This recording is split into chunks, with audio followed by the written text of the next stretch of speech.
What's up, guys? Hope everybody had a Merry Christmas. I wanted to play out this video of Nick responding to Ben Shapiro's call out at the most recent TP USA event for y'all. Just take a listen. And that was on full display at the event, and it started off very early. Of course, you know what I'm talking about. I believe it was one of the first speeches on the first night. Ben Shapiro got on the stage and tore everybody a new asshole. That was his move. Ben Shapiro gets on the stage and he calls out everybody. Tucker Carlson, Candace Owens, Daryl Cooper, Steve Bannon, Andrew Tate, Alex Jones, Megyn Kelly, me. He calls out everybody. And admittedly, it's a bold move. And it's a bold decision for a couple of reasons. First of all, Ben Shapiro was not even on the roster when Charlie Kirk died. When America Fest announced their lineup in August, Tucker Carlson was on the list. Steve Bannon was on the list. Ben Shapiro was not. Ben Shapiro was added later. Now, I'm not privy to the decisions that are happening inside Turning Point. So I don't know when that decision was made or why. It could be completely normal. But he was added later. It is also true that Charlie Kirk and Ben Shapiro were not the biggest fan of each other. They knew each other for a long time, but they were very different people. It's also true, obviously, that Turning Point is a venue, especially after Charlie Kirk was assassinated, that is supposed to be for free and open discussion. Charlie Kirk's life mission was to build a big tent around the conservative movement that would have a lot of different types of people inside of it, with different viewpoints, debating them out, and having the freedom and the opportunity to do so. That did exclude me and other people, but ostensibly that was the goal. So Ben Shapiro effectively goes to an event where he wasn't even originally invited. He wasn't even supposed to be there. He calls out a lot of people who were invited, who were supposed to be there, who Charlie Kirk actually liked. And he used the stage and the opportunity to disavow them and demand that they be deplatformed and canceled. So it's a very interesting move that he makes. And this is the story from the New York Times. It gets into some of what he said specifically. It says, quote, "The first sparks came on Thursday night with a blistering speech from Ben Shapiro, a founder of the media company The Daily Wire, who bemoaned the frauds and grifters in the movement and went on to savage, by name, a roster of powerful right-wing figures. Mr. Shapiro argued that the movement was being harmed by commentators, especially Candace Owens, who has been accused of anti-Semitism and who has been floating wild conspiracy theories about Mr. Kirk's murder under the guise, Shapiro said, of just asking questions. He wielded a particularly pointed arrow at Tucker Carlson for engaging in what he said was an act of moral imbecility. You're a moral idiot. You're a moral idiot. You're a moral imbecile. You're a moral stupid. You're morally trash. You're trash. He says it was an act of moral imbecility by recently airing a softball interview with Nick Fuentes, an avowed anti-Semite.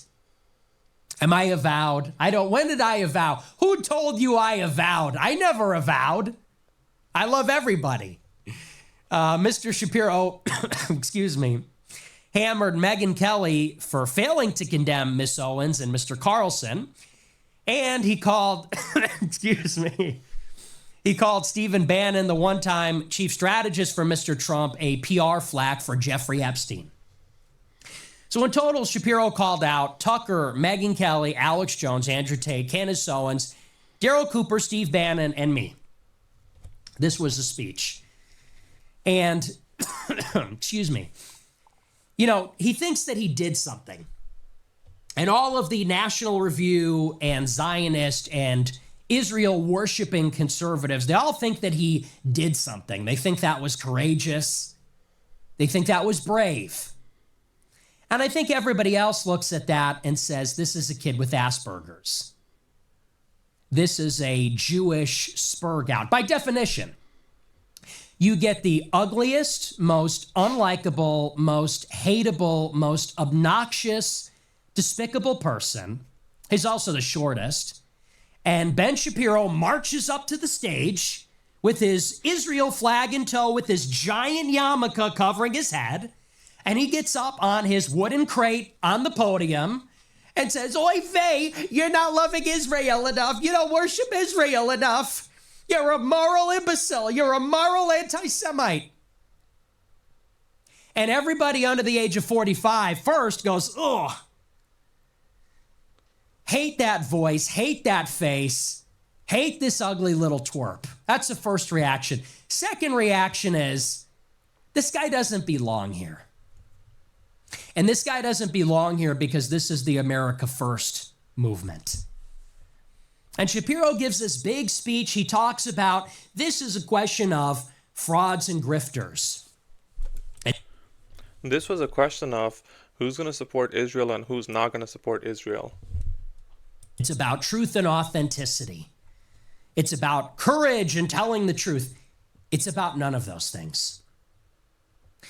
What do all of the people that Ben Shapiro called out, what do they all have in common? Bannon, Tate, me, Megyn Kelly, Candace Owens, Tucker. What do they all have in common? They have almost nothing in common.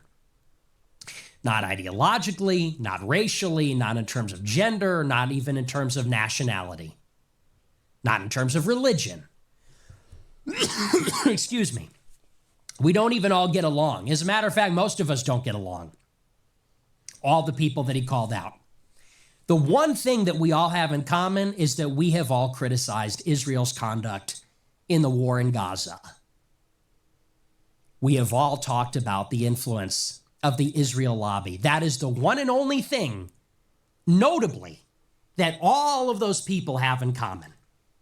He gets up there and marches up to the stage. "I'm going to tell you what." Excuse me, 1 second. We were going pretty good there. I got this terrible cough still. Excuse me. Oh my gosh. I think they poisoned me in New York. Marches up to the stage. He says this is about the courage of our convictions, the courage in our conviction in the truth. The one thing they all have in common is that we have criticized this country. And I will say this. What Shapiro did was bold. Courageous, brave, absolutely not. Certainly it was bold. And to his credit, Shapiro is being bold in defense of his people. He is calling out all of these right-wing figures on behalf of the Jews, on behalf of the Israel lobby. And he's doing it in a deceitful way. He's doing it in a tricky way. But that's what he's doing. And he's boldly naming the names. He's boldly stepping up to an audience which is not going to receive it probably very well. And he's sticking up for his people. And in that sense, we have to understand what Ben Shapiro is, which is that he is a partisan for another tribe. He's not a partisan for the Americans. He doesn't care about America. He's not a religious zealot for Christ. He doesn't believe in Christ. He hates Christ. It is Christmas in 2 days. Ben Shapiro will not be celebrating. He will not be observing. He doesn't recognize it. He doesn't even believe the year is 2025 going on 2026 because he doesn't measure time in terms of when Christ was born like we do. So he's not one of us. He's not an American. He's not a Christian. He's not a European either. He is a Jew. He is a religious Jew. He is an ethnic Jew, and his ultimate homeland is Israel. That's how his religion sees it. That is how his nation and tribe see it. That is how he personally sees it. That is why he created a media company, Daily Wire, that is never critical of Israel. They're supportive of Israel, endlessly supportive of Israel, promoting Israel, never critical. This is his personal, professional, political mission. It is to advance the cause of another tribe, another nation, another people, another religion inside of our country, inside of our civilization, among our people. That's his role. That's his job. Now, there's been a lot of talk about anti-Semitism and hating people for who they are and so on. I don't hate him. I don't hate him for this. I don't hate him for being a Jew. I don't hate him for being a Jew advocating for the Jewish nation inside of America. I don't hate him for any of that. I don't hate him because he's a human being. And I don't hate him because I understand him. And in some sense, he's doing what's logical. He's doing what is right in a sense, according to his subjective opinion of what is right. And so it's like the scorpion and the frog. He's going to do what he's going to do. I am far more disappointed with our own people than I am with Ben Shapiro. For Ben Shapiro, there's no surprises. Ben Shapiro marches up to the stage, gets on the phone book, and he rants and raves about anti-Semitism. There are no surprises here. Somebody asked me, do you have any comment about this? I had a journalist text me. I said, no, I don't really have a comment. There's nothing really more to say there. There's nothing really interesting to say. Shapiro's going to do what Shapiro's going to do, and no one can or should be surprised. No one is surprised. It is what it is. And we can't even necessarily hold it against him in itself, in principle.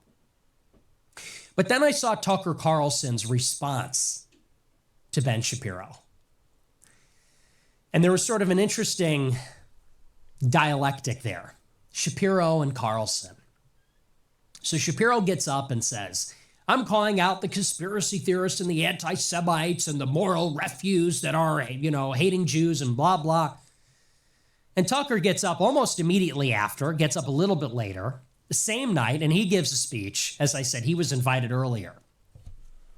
And he responds to Ben Shapiro's charge. And I want to read to you this excerpt from Tucker Carlson's speech. I'm going to read it to you. It's a little bit long, so bear with me, but this is just an excerpt from it. This part is quite long, because basically Tucker's speech was about 20 minutes or so, and Nick just narrates it for the most part. We're going to skip to Nick's reaction here, because he does bring up the main points in it when he's addressing it anyway. Say out loud, hate against whites is every bit as bad as hate against Jews. Either it's a universal principle or it's not a principle at all, just a preference. If it's not universal, it isn't a principle, it's identity politics. And we've had enough of that. That is the one thing that will destroy this country. Identity politics are the one thing that will destroy the country. Now, let's contrast the two speeches. Ben Shapiro gets on the stage and says, everyone who is an enemy of Israel is a moral imbecile and refuse and trash, and they should be called out and canceled and deplatformed and destroyed, and no one should listen to them. They're a waste of everyone's time. Shapiro said that as a Jew on behalf of Jews in defense of Israel. Tucker Carlson was one of the people called out. He gets up on the stage and for 20 minutes gives a speech about how anti-Semitism is evil. Anti-Semitism is bad. Honestly, man, Tucker would have been so much more respectable if he actually not only held his ground, but went on the attack. I genuinely don't understand why we're always on the defense whenever it comes to these matters. Not an anti-Semite. And here's why I'm not an anti-Semite. I'm not just saying that. It's not because I have donors. It's because it's evil. And it's evil because of my religion. And it's just as bad as hating anyone else. And it's so bad. Tucker gives a 20-minute speech talking about how anti-Semitism, which is a made-up word, it's not a real thing, gives a 20-minute speech defending himself from the accusation, claiming he's not an anti-Semite, and going further, and here's why I'm not an anti-Semite, here's why it's so evil. And then, little twist, pleading pleading with Jewish groups like the ADL, pleading with them, saying, you know, if the shoe were on the other foot, that's always white man's move. The double standard, the ADL says anti-Semitism is bad. Well, what about when white people are being treated badly? Well, what about us? You know, you're the real haters. Is that the playbook we're running? DR3, Democrats are the real racists, Jews are the real racists now? They call us anti-Semites and I'm not, and that's so evil, but you're the real anti-white people. He actually invites the ADL to our side. He says, will you call out anti-whiteism where we don't hate anybody? Really? Let me tell you something about the ADL. The ADL is a hate organization. They do hate us. It is a Jewish group. The Anti-Defamation League was founded by the B'nai B'rith Society 100 years ago. Direct connections to Israel. B'nai B'rith and the ADL at this point. They both have direct connections to Israel. ADL was created explicitly to defend Jews and ultimately later then to defend Israel. And it was groups like ADL and the American Jewish Committee and American Jewish Congress which defended civil rights law. They took Christianity out of the schools. They took Christianity out of the government buildings. They forced racial integration. They fought for the Hart-Celler Act against national origins quotas in immigration law so that people could come from all over the world to the United States because it's fair. And then the ADL twisted the knife, supported affirmative action, explicitly anti-white policies. They started then to support mass migration because defeating white people became an end in and of itself. They hate us. They hate white people. As long as America is a white country, a mostly white majority, all white country, Jews will feel insecure. Which wasn't even that far away, by the way. Literally, I think just as recent as the 1970s, America was 90% or like 89, 88% white. And the remainder was like black, a little bit of Hispanic. But that was just like 1970. It was not that long ago. Now it's down to like 60, probably lower. If America is a non-white country, where it is a mosaic of different ethnic enclaves and racial diversity and religiously pluralistic, then the Jews feel very safe because they will be the most powerful tribe out of a country split between many different tribes. And they can play one off of the other. And this is what they say. This is their goal. It's been their goal. Shapiro's no different. Shapiro says that Europeans have anti-Semitism in their DNA, or at least many of the people that he's employed have said that. Like Josh Hammer and Aaron Bandler and Elliot Hamilton, they've all said basically the same thing. Europeans are inherently Jew haters. They have a problem with white people in themselves. Genuinely, why is it that they can be so bold and unafraid of saying crazy things like that, but we can't say anything remotely as bold? Like, take a look at Tucker. Why was he playing defense? Why is nobody standing firm, standing strong? Why are we always on the back foot and on the defense? Can somebody explain it to me like I'm 5 or something? Now picture this. Shapiro, who hates whites, the ADL, which hates whites, this pro-Israel movement, which hates whites, it gets up in a white convention. It's all whites for the most part at this convention. The GOP is 90% white. The country's 65% white. They get up in the white party, the white convention, the remnant in our white country, and they declare war against the white people. And they say, we're pro-Jew, and if you're not pro-Jew, you're garbage, you're evil, you're terrible, you're an anti-Semite. And a white person gets up, Tucker Carlson, who's called out, and he says, anti-Semitism is evil, and I'm not one, and here's why, and being anti-white's just as bad as anti-Semitism. We should hate nobody. And in the end, what does Tucker Carlson say? Because I want you to pay attention to this. This is the last part from this excerpt. He said either it's a universal principle or it's not a principle at all. If it's not universal, it's identity politics. And we've had enough of that. That is the one thing that will destroy this country. That's the one thing that will destroy the country, identity politics. I'll tell you what's destroying the country: mass migration. Mass migration from India, mass migration from Venezuela, from Mexico, from the Northern Triangle, from China, soon to be from Africa, from the Middle East. Identity politics is destroying this country. Wait till you see what 100 million people from the third world will do. Identity politics is destroying the country. Look at what black people did to Chicago. Look at what they did to Detroit. Identity politics is the only thing. Really? Jewish lawyers have done a number on the country. It was identity politics in principle, or was it other groups invading the United States, other groups taking over the United States and using the United States for the benefit of their tribe, their country, their native God? What's the real threat here? Is it identity politics in itself, or is it that every other group is invading this country? And they don't even call it identity politics. They just call it taking what they feel they are entitled to, taking their own side, doing what is best for them. And it is. It is best for Indians to colonize the United States and to bring their fellow caste members here.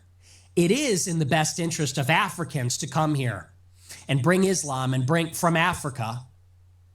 It is in the best interest of black people to militate for reparations and to stop police from arresting their people because they can't stop committing crimes.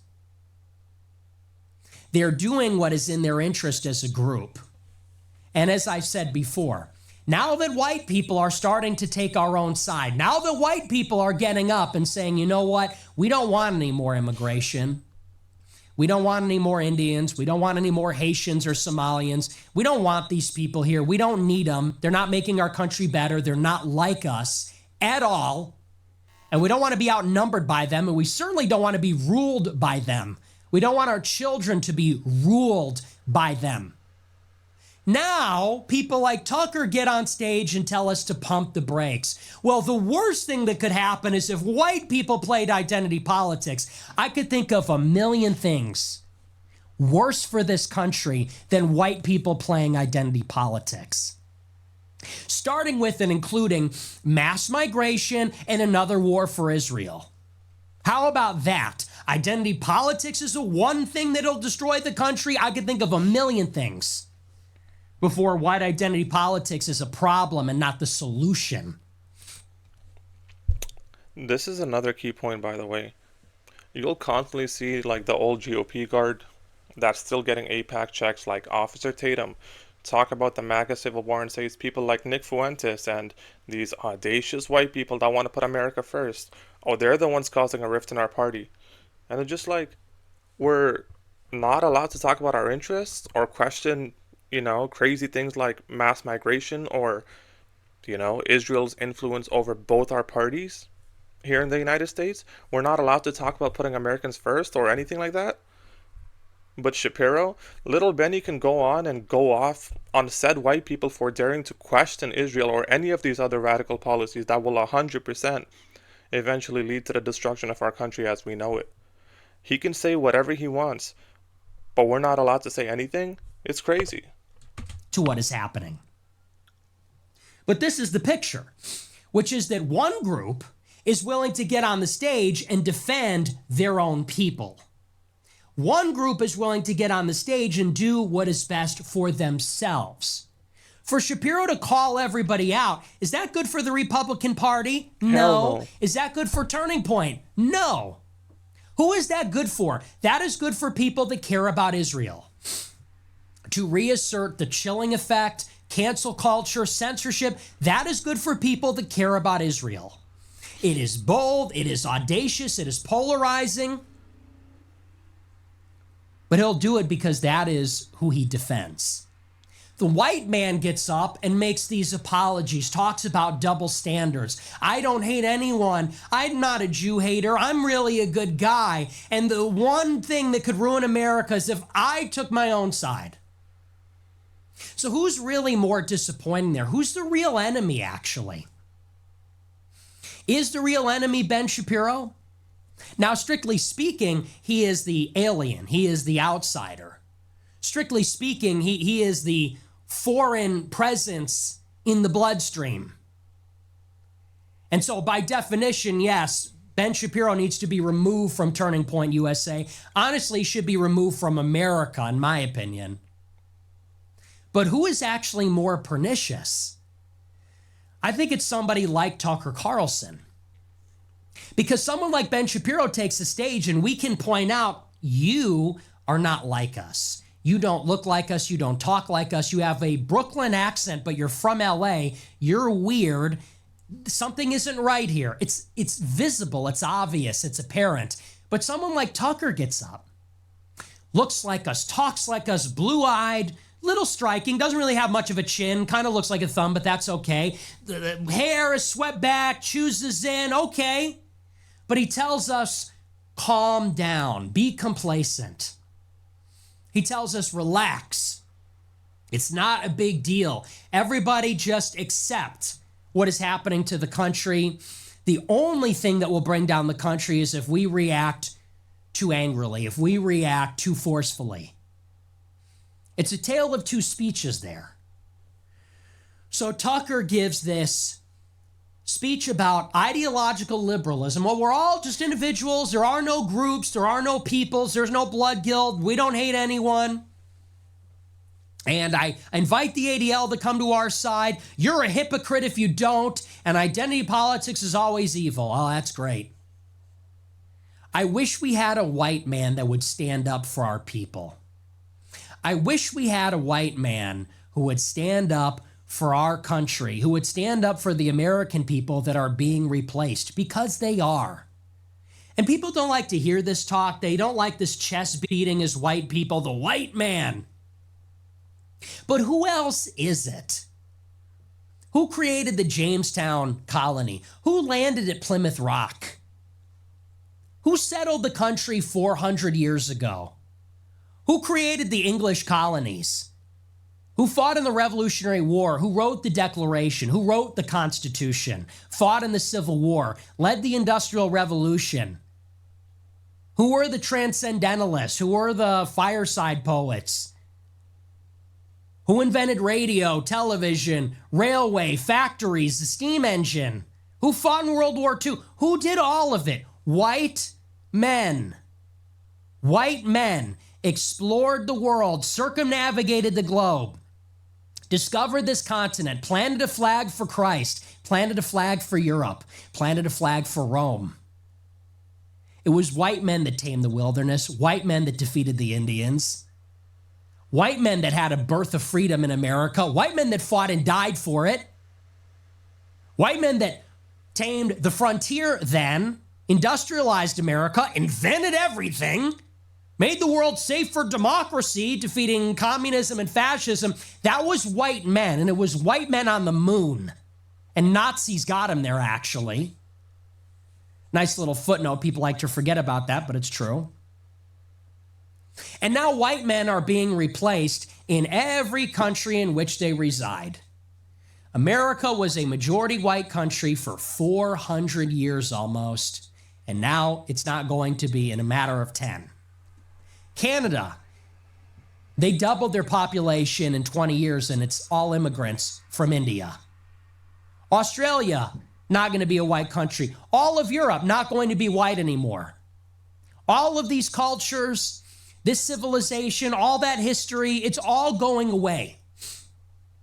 And the people that have the most to lose seem to be doing the least to stop this from happening. Where is the white man that will stand up for any of our glorious past? Where is the white man that will actually stand up and fight for it? Name the names. Call out the people. Fight back on our behalf, like Shapiro does for the Jews. The Jews talk about their history of getting their asses kicked by the Babylonians, getting enslaved by the Egyptians, getting their asses kicked here and there, getting expelled here and there, coin clipping and being kicked out over there. They talk about it, they defend it, they fight their enemies, and they're not even strong. Like they're weak. They're weak people. Constitutionally weak. Europeans, and I'm talking about not even like me, like the Teutons, the Teutonic Knights, the German, these are strong people. The Aryans, you know, the Nordic people, the Vikings, the Angles, people like George Washington, these are heroic, huge warriors. Where are they? Why won't they stick up for us and fight for our countries? Why won't they fight for our heritage? Shapiro can do it. What is it, beneath us? Shapiro will get up and puff his chest out. Nah, nah, nah, you're moral refuse. He'll name the names, talk shit. Tucker gets up like it's beneath us and says, well, I'm not going to defend. I won't defend our people. I won't defend our country. Why not? Why won't anyone fight for us? Why won't anyone fight for any of this? He says, well, it'd be this big mistake to play identity politics and defend ourselves as white people. Really? He says that's the only thing that will destroy America. I feel like that's the only thing that will save America, actually. That might be the only thing, literally, that will save America. Where do you see America going in 50 years? In 50 years, this country's going to be minority white by far. And what the hell is even that then? It's going to be what? 30% Indian, 30% Mexican, 25% white, 10% black. I didn't do the math off the top of my head. Is that going to be America? It will bear no resemblance to the country of the founders, to the Civil War era, to the 20th century. It will be a completely different country. It will effectively be dead. It will be gone. And you're telling me that white identity is the only thing that could destroy the country? That's the only thing that without it, there will be no country. Anyway, so that's Tucker. That was perfectly said.